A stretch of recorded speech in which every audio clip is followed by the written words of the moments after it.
జూబ్లీహిల్స్ నివాసంలో అధికారులతో సీఎం రేవంత్ రెడ్డి సమీక్ష నిర్వహించారు. రాష్ట్రంలో వర్షాలు, వరద పరిస్థితి, సహాయక చర్యలపై అధికారులను ఆరా తీశారు. వరద ప్రభావిత ప్రాంతాల్లో అధికారులను అప్రమత్తం చేయాలని ఆదేశాలు జారీ చేశారు. తక్షణం చేపట్టాల్సిన సహాయక చర్యలు పర్యవేక్షించాలని సీఎం చెప్పారు. ఇక సమీక్షలో పాల్గొన్న భట్టి విక్రమార్క, శ్రీధర్ బాబు, సీతక్క పాల్గొన్నారు.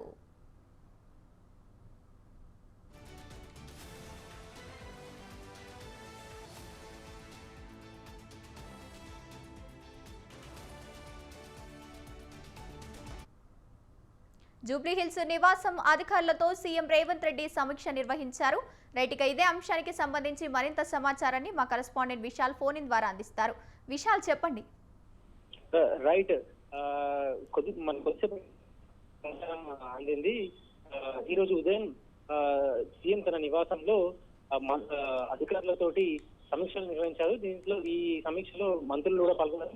రాష్ట్రంలో 2 రోజుల నుంచి వర్షాలు కురుస్తాయి. అత్యధికంగా మెదక్, కామారెడ్డి జిల్లాలో భారీ వర్షాలు కురిశాయి. కామారెడ్డిలో ఏకంగా గతంలో లేని విధంగా 43 సెంటీమీటర్ల వర్షపాతం, మెదక్ జిల్లాలో కూడా 30 సెంటీమీటర్ల వర్షపాతం, నిర్మల్ జిల్లాలో కూడా 25 నుంచి 30 సెంటీమీటర్ల వర్షపాతం నమోదైంది. దీంతో మెదక్, కామారెడ్డి జిల్లాల్లో రోడ్ల ఈ వరద చేరుకోవడం, అక్కడ కొన్ని రోడ్లు దెబ్బతినడం ఇవన్నీ కూడా జరిగాయి. వీటన్నిటికి సంబంధించి సీఎం రేవంత్ తన ఇంట్లో సమీక్ష నిర్వహించారు. ఎప్పటికప్పుడు ప్రజలకి ఇబ్బంది కాకుండా చూసుకోవాలని అధికారులకు ఆదేశాలు జారీ చేశారు. ముఖ్యంగా మెదక్, కామారెడ్డి జిల్లా కలెక్టర్లు అప్రమత్తంగా ఉండాలి. దీంతో పాటు అక్కడ వరద ప్రభావ ప్రాంతాలలో చిక్కుకున్న వారిని రక్షించేందుకు అవసరమైన చర్యలు తీసుకోవాలి. వారిని పునరావాస కేంద్రాలు తరలించాలి.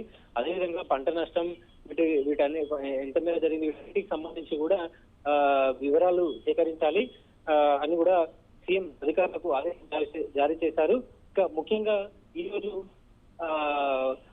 ఏరియల్ మెదక్, కామారెడ్డి జిల్లాలలో ఏరియల్ సర్వే ఉంది. నేపథ్యంలో ఏరియల్ సర్వే అనేది వాయిదా పడింది. అంటే అధికారులు మాత్రం ఎప్పటికప్పుడు తనకి అక్కడ పరిస్థితులకు సంబంధించిన సమాచారాన్ని ఇవ్వాలని కూడా సీఎం సూచించారు. ఇక ఈ రోజు నిజామాబాద్ జిల్లా ఇన్ఛార్జి మంత్రి సీతక్క, అదేవిధంగా ప్రభుత్వ సలహాదారులు, సీనియర్ నాయకులు షబ్బీర్ అలీ వీళ్ళు స్వయంగా కామారెడ్డికి వెళ్లి అక్కడ పరిస్థితులను పరిశీలించనున్నారు. ఇక సీఎం ఏరియల్ సర్వే అనేది అయితే వాయిదా పడింది. విశాల్, ఇప్పటికే నిజామాబాద్, మెదక్లో సెలవు కూడా ప్రకటించారు పాఠశాలలకు. అయితే సీఎం రేవంత్ రెడ్డి సహాయక చర్యలు చేపట్టాలని సూచించడంతో ఎలాంటి ఎక్స్గ్రేషియా అందిస్తున్నారు ముప్పు ప్రాంతాలకు సంబంధించి?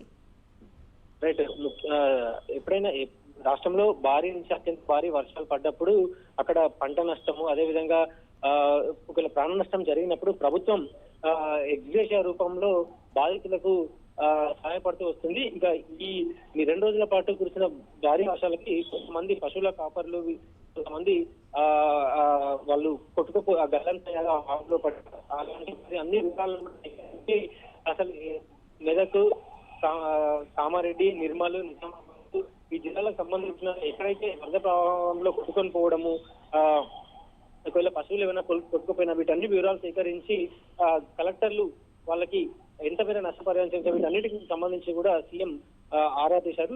వాళ్ళందరికీ కూడా ఎక్స్గ్రేషియా రూపంలో ప్రభుత్వం సహాయం చేస్తుంది. ఇంకా ఇప్పటివరకు అయితే అధికారికంగా ఇంత ఎక్స్గ్రేషియా అనేది ప్రభుత్వం నుంచి అధికారికంగా రాలేదు. కానీ గతంలో అత్యంత భారీ వర్షాలు పడ్డప్పుడు ప్రాణ నష్టం జరిగినప్పుడు ప్రభుత్వం ఎక్స్గ్రేషియా రూపంలో బాధితులకు కొంత మేర సహాయాన్ని అందించింది. ఈసారి కూడా ఈ ప్రాణ నష్టాన్ని, అదేవిధంగా ఆస్తి నష్టం వీటన్నిటిని అంచనా వేసి, పంట పొలాల్లో కూడా నీరు వెళ్ళాయి కాబట్టి వాటన్నిటిని కూడా పూర్తిగా అంచనా వేసి వివరాలు పూర్తిగా సేకరించిన తర్వాత కలెక్టర్లకే డైరెక్ట్ గా ఈ ఎగ్జిగ్రేషియా ఇచ్చే పనులను కూడా అప్పగించి ఆ తర్వాత ఆ బాధితులకి ప్రభుత్వం సాయం చేస్తుంది. ప్రస్తుతానికైతే జిల్లా ఇప్పటికీ అక్కడ కామారెడ్డి, మెదక్, ఉమ్మడి నిజామాబాద్ జిల్లాల వ్యాప్తంగా కూడా వర్షాలు పడుతున్నాయి. మెదక్లో కూడా వర్షాలు పడుతున్నాయి. అయితే ఉదయం ఆరెంజ్ అలర్ట్ వాతావరణ కేంద్రం తెలిపినప్పటికీ అది మళ్ళీ దాన్ని అప్గ్రేడ్ చేసి రెడ్ అలర్ట్ మేము జారీ చేస్తున్నామని కూడా వాతావరణ కేంద్రం తెలిపింది. దీంతో అక్కడ ఈ రోజు మళ్ళీ భారీ వర్షాలు ఈ రోజు కూడా ఉన్నాయి కాబట్టి ఎట్లా అక్కడ ఎదురయ్యే పరిస్థితి అన్నింటినీ ఎదుర్కోవాలని అటు ఎస్డీఆర్ఎఫ్, ఎన్డీఆర్ఎఫ్, దీంతో పాటు ఫైర్ సర్వీస్ డిపార్ట్మెంట్ వీళ్ళందరి హెల్ప్ తీసుకొని పోలీసులు అందరి సమన్వయంతో ప్రజలకు ఇబ్బంది రాకుండా చూసుకోవాలని సీఎం రేవంత్ రెడ్డి అధికారులకు ఆదేశాలు జారీ చేశారు. ఎందుకంటే దూప్ సింగ్ తాండా అక్కడ పూర్తిగా అది నీట మునిగిపోయింది. వాళ్ళందరినీ కూడా తీసుకురావడానికి కొంచెం బాగా శ్రమించాల్సిన పరిస్థితి ఏర్పడాయి. ఇంకా మరికొన్ని ఎమర్జెన్సీ హెల్త్ ఎమర్జెన్సీ వాళ్ళు బయటికి వెళ్ళాలన్నా కూడా అక్కడ వాగులు వంకలు పొంగుతూ ఉండడంతో వరద ప్రభావం కూడా ఇంకా అలాగే ఉండడంతో వాళ్ళకి ఇబ్బందులు అయ్యాయి. అలాంటి వారికి వైద్య సహాయం ఎలా చేయాలి వీటన్నిటి మీద కూడా ఎప్పటికప్పుడు అధికారులు నిర్ణయం తీసుకొని తగిన చర్యలు తీసుకోవాలని సీఎం రేవంత్ రెడ్డి అధికారులకు ఆదేశాలు కూడా జారీ చేశారు. ఎప్పటికప్పుడు ఈ పరిస్థితిని కూడా సీఎం పరిశీలిస్తున్నారు. Right, thank you Vishal.